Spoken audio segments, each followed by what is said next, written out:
की जय भवानी, जय शिवाजी। इकडे आता नव्यानं जे युवक आलेत, या उजव्या बाजूला बसायला जागा आहे, इकडे उजव्या बाजूला या। मंचावरती उपस्थित असणारे आपल्या सर्वांचे नेते माननीय माजी खासदार रामशेठ ठाकूर साहेब, मंचावर उपस्थित असणारे आपल्या महाराष्ट्राच्या भारतीय जनता पार्टीचे महासचिव आणि विधान परिषदेचे नवनिर्वाचित सदस्य, आपल्या सर्वांचे लाडके सन्माननीय विक्रांतजी पाटील, मंचावर उपस्थित असणारे युवा मोर्चाचे अध्यक्ष, आपल्या सर्वांच्या युवकांचे नेते सन्माननीय अनुपदादा मोरे, भारतीय जनता पार्टीचे गोव्याचे महासचिव आणि त्याचबरोबर आमदार दयानंदजी सोपटे साहेब, मंचावर उपस्थित असणारे सर्व सन्माननीय नेते, या ठिकाणी उपस्थित असणारे भारतीय जनता पार्टीचे सर्व सन्माननीय पदाधिकारी, उपस्थित युवा मोर्चाचे उत्तर रायगड जिल्ह्याचे अध्यक्ष महेश नेटकर, सर्व मंचावर उपस्थित असणारे युवा मोर्चाचे महाराष्ट्राचे पदाधिकारी, उपस्थित असणारे सर्व मंडलांचे अध्यक्ष, जिल्ह्याचे पदाधिकारी, उपस्थित असणारे नगरसेवक नगरसेविका, समोर उपस्थित असणारे सर्व प्रमुख पदाधिकारी, आज प्रत्येक मंडलामधून युवा मोर्चाच्या आपल्या सर्व टीम, या सर्व टीम्स आपल्यापर्यंत या ठिकाणी घेऊन येणारे आणि गेल्या 15 दिवसामध्ये प्रत्येक प्रभागाचा कोपराने कोपरा पिंजून काढणारे युवा मोर्चाचे सगळे अध्यक्ष, त्यांची टीम, उपस्थित सर्व भगिनी आणि सर्व उपस्थित बंधू,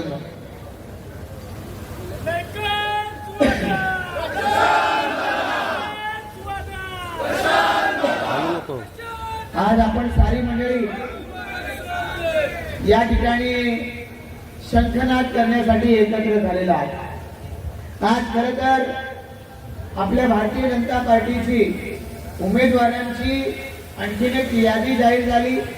सुरुवातीच्या ज्या 99 उमेदवारांची यादी जाहीर झाली, मी भारतीय जनता पार्टीच्या समस्त नेतृत्वाचं मनापासून आभार व्यक्त करतो की त्यांनी या मतदारसंघाचा उमेदवार या नात्यानं मला पुन्हा एकदा आपल्या सर्वांचं प्रतिनिधित्व करण्याची संधी दिली।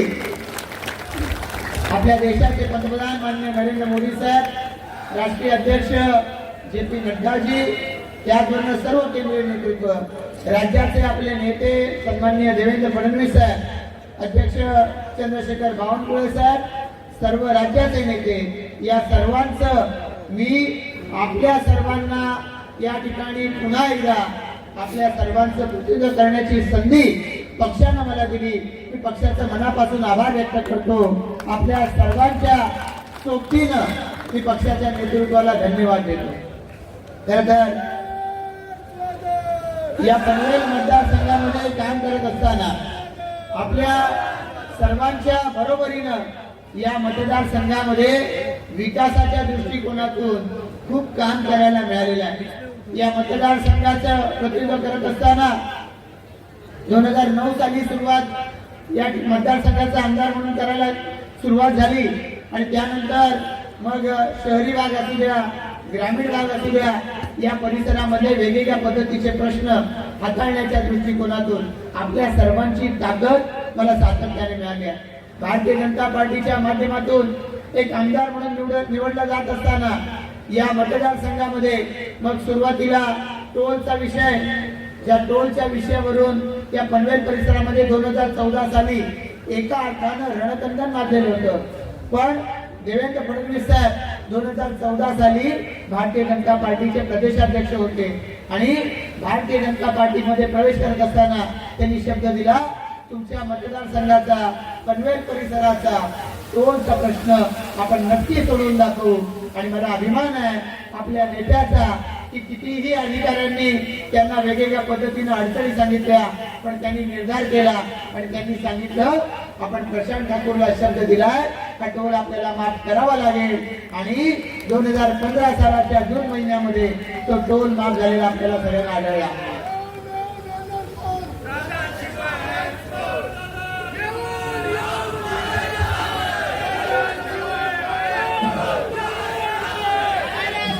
2014 सालाच्या ऑक्टोबर महिन्यामध्ये निवडणूक झालेली होती.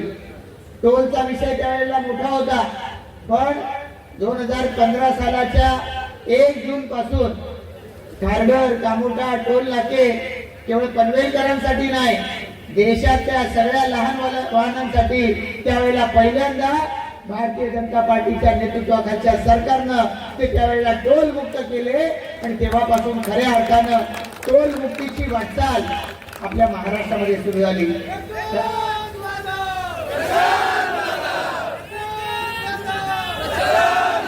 आपल्या सगळ्यांचं एका अर्थानं भाग्य आहे की माननीय देवेंद्र फडणवीस साहेब यांनी 2014 ते 19 या राज्याचं नेतृत्व केलं आणि तुम्हाला आम्हाला स्पष्टपणानं जाणवतंय महाराष्ट्राच्या विकासानं एका अर्थानं काट टाकली आणि त्यामुळे खूप मोठ्या प्रमाणावरती महाराष्ट्रामध्ये विकासाचं वारं व्हायला सुरुवात झाली. आपण टोलचा विषय सोडवल्या आपल्या परिसराची महानगरपालिका मागितली. भारतीय जनता पार्टीच्या नेतृत्वाचं मोठेपण असं की त्यांना योग्य पद्धतीनं प्रश्नांची जाण मान्य देवेंद्रजी स्वतः नागपूरचे महापौर राहिलेले होते आणि त्यामुळे त्यांनी या पनवेल आणि परिसराची महापालिका करण्यासाठी आपण सगळ्यांनी मिळून जे अभियान सुरू केलं, भारतीय जनता पार्टीच्या सगळ्या नेत्यांनी मिळून जे अभियान सुरू केलं त्याला त्यांनी उत्तमरित्या प्रतिसाद दिला आणि पनवेल परिसराची 2016 साली महापालिका झाली. आता ही महापालिका आपल्या पनवेल आणि परिसरामध्ये विकासाच्या दृष्टिकोनातून अग्रेसर आहे. वेगवेगळ्या पद्धतीच्या विकास कामांना हात घालत ही महापालिका आता प्रगतीच्या दिशेनं झेपावते आहे आणि मला आणि आपल्या सगळ्यांना अभिमान वाटला पाहिजे की वेगवेगळ्या स्तरावरची स्वच्छतेपासून सौंदर्यीकरणापासून वेगवेगळ्या पद्धतीची पारितोषिकं आज पनवेल महापालिका मिळवते. या देशाचं नेतृत्व करणारे माननीय पंतप्रधान नरेंद्र मोदीजी की ज्यांच्या नेतृत्वाखाली आज संपूर्ण देश प्रगतीच्या दिशेनं पुढे चाललाय आणि त्यामुळे महाराष्ट्र त्यापासून तेव्हाही मागे राहू शकत नव्हता, आजही तो मागे नाही आणि त्यांच्या नेतृत्वाखाली भारतीय जनता पार्टीची सुरू असलेली वाटचाल ही आपल्या सर्वांना काम करण्याची प्रेरणा देत राहते. एकीकडे आमदार म्हणून मला या सगळ्या प्रवासामध्ये अनेक गोष्टी शिकायला मिळाल्या. विकासाच्या दृष्टिकोनातून जो आग्रह केंद्र सरकारकडे राज्य सरकारकडे ठेवला तो आग्रह मान्य करत पनवेलकरांना ताकद देण्याचं काम या भारतीय जनता पार्टीच्या नेतृत्वानं सातत्यानं केलेलं आहे आणि त्यामुळे वेगवेगळ्या या आपल्या सर्वांच्या बैठकांमध्ये कार्यक्रमांमध्ये बोलण्याची संधी मिळाली आहे. आज व्यासपीठावरती वेगवेगळी मान्यवर मंडळी बोलणार आहेत. मी विनंती केली की एक सेक्टर प्रमुख आणि बिल्डिंग प्रमुखांची बैठक जी पूर्वनियोजित होती ती तळोजा या ठिकाणी 8 वाजता तिचं आयोजन केलेलं आहे आणि त्याच्या बरोबरीनं कळंबोलीमध्ये आमदार महेश शिंदेजी हे त्या ठिकाणी आले. त्यांच्या सोबतीनं एका मेळाव्याचं आयोजन त्या ठिकाणी केलंय.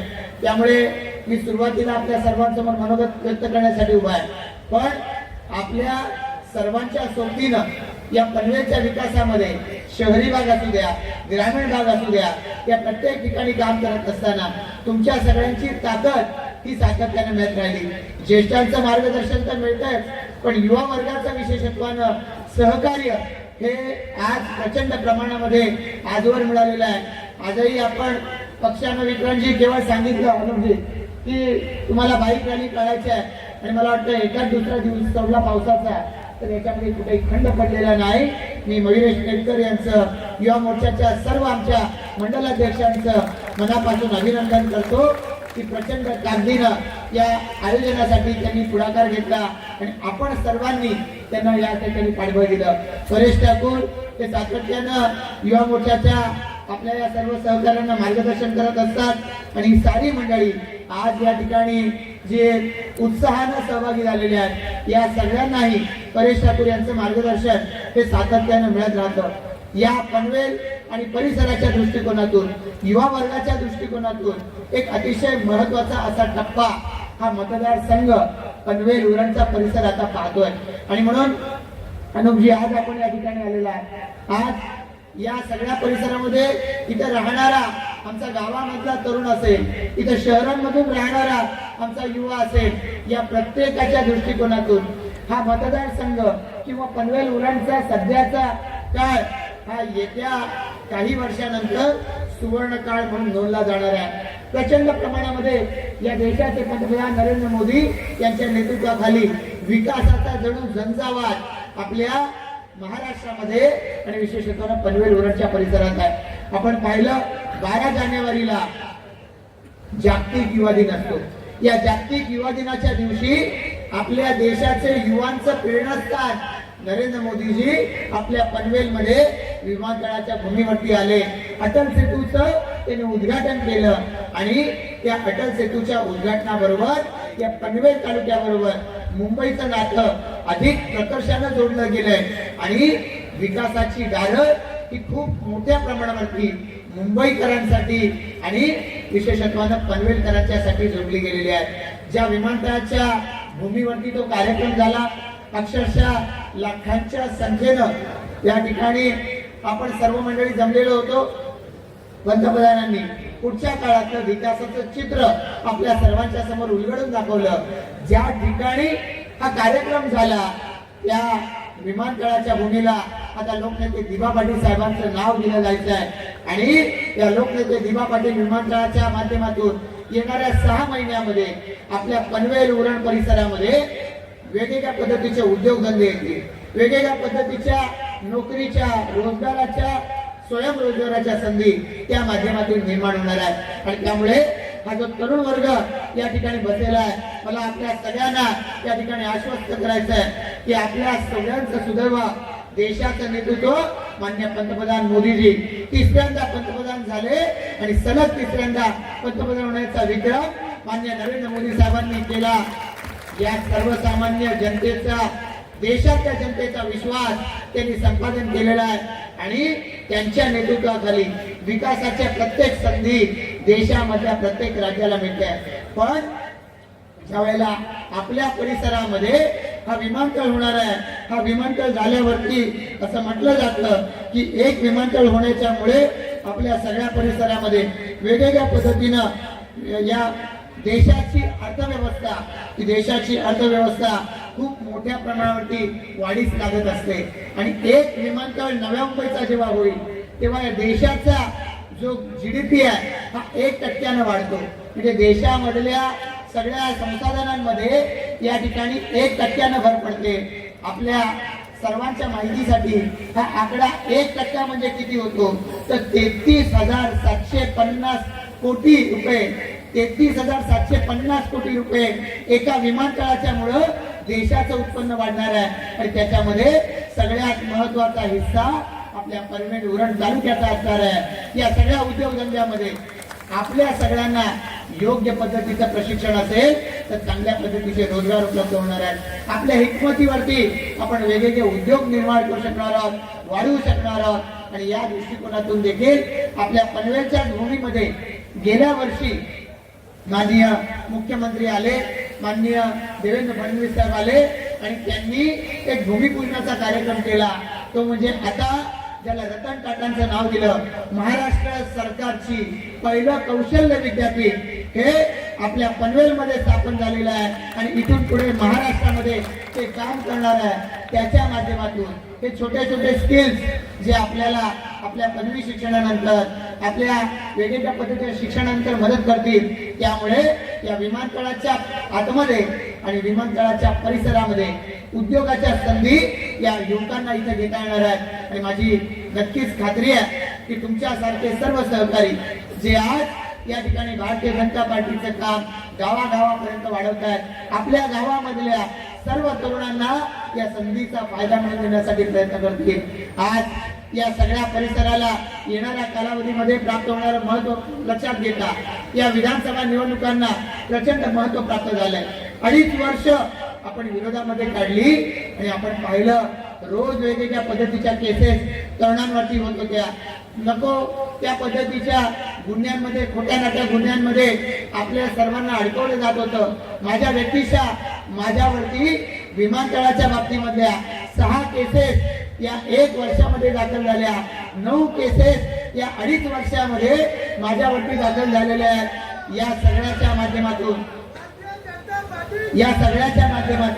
महाविकास आघाडी आणि महायुतीचं सरकार याच्यातला फरक स्पष्टपणाने अधोरेखित होतो. आणि त्यामुळे महाविकास आघाडीचं सरकार 2.5 वर्ष राहिलं, पण 2014 पासून 19 पर्यंत देवेंद्र फडणवीस साहेबांच्या नेतृत्वाखालच्या सरकारची गती ही त्यांनी पूर्णपणाने थांबवली आणि केवळ स्थगिती देण्याचं काम उद्धव ठाकरेंच्या नेतृत्वाखालचं सरकार करत होतं. आणि म्हणून हे चित्र पुन्हा महाराष्ट्राला पाहावं लागू नये याच्यासाठी आपण काम करण्याची आवश्यकता आहे. पनवेलचे आपण तरुण आहात, पनवेल असू द्या, आपण गावामध्ये उरण तालुक्यातले असा, रायगड जिल्ह्यातले असा किंवा महाराष्ट्रातले कुठले असा, त्या प्रत्येक ठिकाणचा युवा वर्ग सांगतोय, प्रत्येक ठिकाणची जनता सांगते की महाविकास आघाडी सत्तेमध्ये आणण्याची चूक महाराष्ट्राला पुन्हा करायची नाही.